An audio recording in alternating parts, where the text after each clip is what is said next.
हैं। ऋषि, आपसे जानना चाहेंगे, आप नॉर्थ बंगाल में हैं इस वक्त, लेकिन उससे पहले बात करना चाहेंगे जिस तरह से पश्चिम बंगाल में इस समय सियासी लड़ाई की बात हो रही है, तमाम दावे प्रतिदावे हो रहे हैं और वार प्रत्यार भी हो रहे हैं, और सबसे महत्वपूर्ण ये हो जाता है, आज हमने देखा कि कांग्रेस भी जब चुनाव प्रचार में उतरी और निशाना बनाया ममता बनर्जी को, तो ये किस तरह का दिखाई देता है, वो भी उस स्थिति में क्या स्थिति बनती हुई दिखाई दे रही है जब ममता बनर्जी ने जो गैर बीजेपी गैर एनडीए दल थे उनसे सहयोग की अपील की थी। किस तरह से ये जो फैक्टर है वहां पर इस चुनावी लड़ाई को दिलचस्प बना रहा है? देखिए रमा, जिस तरीके से सियासत है, सियासत में कहते हैं कि कोई किसी का सगा नहीं होता है, और इसी बात को यहाँ पर हम पश्चिम बंगाल में, अभी तो ये शुरुआत है, आगे भी देखेंगे। जिस तरीके से पश्चिम बंगाल में चाहे वो कांग्रेस हो या फिर वामपंथी पार्टियां हों, इनकी जो भूमिका है, इन्होंने पिछले एक दशक के दौरान जिस तरीके से देखा है कि उनकी जो सियासत है वो बिल्कुल नेस्तनाबूद हो गई है, और ऐसे में इनको ये सुनिश्चित करना है कि वो केंद्र की सियासत के साथ साथ जो पश्चिम बंगाल की सियासत है उसके साथ वो तालमेल कैसे करें। एक ज़माना था जब वामपंथ का ये गढ़ रहता था, आज उनका कोई नाम लेने वाला नहीं है, उनके पास वोट बैंक तक नहीं बचा। इसी तरीके से कांग्रेस की भी हालत है, लेकिन अब कांग्रेस जिस तरीके से बहुत सारी सीटों पर मुकाबले में आने की कोशिश में है, उससे ये लगता है कि कांग्रेस को समझ में आ रहा है कि अपनी सियासत को मजबूत किए बिना आप किसी भी सियासत को आगे नहीं बढ़ा सकते हैं, और इसी वजह से उन्होंने ममता बनर्जी पर हमला बोला है। एक तो सबसे बड़ी बात यह है कि जो तथाकथित सेकुलर वोट की जो राजनीति है, जिसमें कि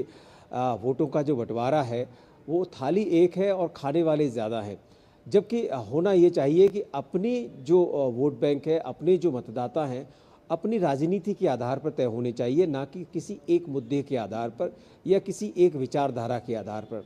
अब यहाँ पर यही हम होता हुआ देख रहे हैं। इसी वजह से अब पश्चिम बंगाल में कांग्रेस की पुरजोर कोशिश है कि कुछ ऐसे पॉकेट्स में जहाँ पर वो पहले किसी ज़माने में गढ़ हुआ करती थी, उनमें से किन्हीं कुछ सीटों पर वो अपनी बढ़त बनाए और कुछ सीटों को निकाले, और इसी वजह से उन्हें पता है कि जब तक वो टीएमसी के साथ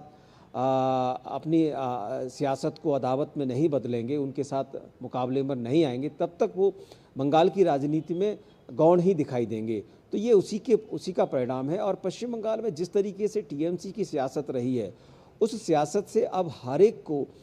समझ में भी आने लगा है कि जिस तरीके से उन्होंने हर सियासत को एक अलग मायने में बदल कर और उनको कहा जाए कि उनको एक तरीके से टारगेट करने की कोशिश की है, उससे जो बाकी के लोग हैं, जिसमें सिर्फ पश्चिम बंगाल में अगर हम देखें तो भारतीय जनता पार्टी ही मुकाबले में ज़्यादा दिखाई देती है। अगर ये राजनीति कांग्रेस पहले शुरू करती तो उनको और ज़्यादा लाभ होता। तो ये जो अदावत है त्रिकोणीय करने की कांग्रेस के द्वारा, ये अभी और बढ़ेगी रमा, और इसके बढ़ने के कारण भी यही है कि जब तक वो टीएमसी के साथ अपनी सियासत को तय नहीं करेंगे, तब तक वो पश्चिम बंगाल में जीत की ओर नहीं बढ़ पाएंगे। ऋषि, अगर बयानों की बात देखते हैं तो केंद्रीय गृह मंत्री अमित शाह, बीजेपी के वरिष्ठ नेता, जब उन्होंने लगातार वो वहाँ पर धुआंधार प्रचार कर रहे हैं, घुसपैठ के मुद्दे को भी वो पुरजोर तरीके से आगे बढ़ा रहे हैं। आज उन्होंने हुमायूं कबीर को लेकर टीएमसी पर निशाना साधा। कुछ दिन पहले टीएमसी ने हुमायूं कबीर को लेकर ही बीजेपी पर निशाना साधा था। किस तरह से जो वहां पर ये भी एक चुनावी फैक्टर बनता हुआ दिखाई दे रहा है, और इसके अर्थ क्या है, ये आपसे समझना चाहेंगे। देखिए, इसमें सारा का सारा जो खेल है वो जो अल्पसंख्यक वोट हैं उनको साधने को लेकर टीएमसी की जो भी सियासत रही है, उसी का ये परिणाम है। जिस तरीके से हम देख रहे हैं, चाहे वो प्रधानमंत्री मोदी हो, चाहे फिर बीजेपी की तरफ से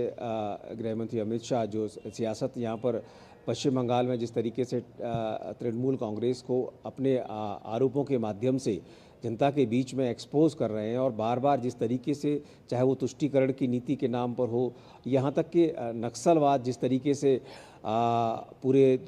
देश में समाप्त होने की जो घोषणा हम जानते हैं कि गृह मंत्री सदन में कर चुके हैं, संसद में, और उसकी उन्होंने कई बार उसका जिक्र किया कि ये वही जगह थी जहां से इसकी शुरुआत हुई थी और ये समाप्त अब दूसरे रूप में होगा, यानी कि वो टीएमसी को सीधे तौर पर टारगेट कर रहे हैं और कह रहे हैं कि ये जो सियासत है ये उसी की वानगी है, उसी सोच की वानगी है। तो कुल मिलाकर इसमें जो हम कह सकते हैं, जिससे कि आपने हुमायूं कबीर का नाम लिया, उन सब चीज़ों में एक ही बात है कि जिस तरीके से जो वोटों का जो ध्रुवीकरण करने की बात है, तुष्टीकरण करने की बात है, उन सब चीज़ों को यहाँ पर हम होता हुआ देखते रहे हैं और इसी को बीजेपी चाहती है कि ऐसी सियासत यहाँ पर आगे बढ़े जिसमें डेवलपमेंट हो और जिस तरीके से जो सबका साथ सबका विश्वास और जो तीसरा नाम लिया जा रहा है कि जो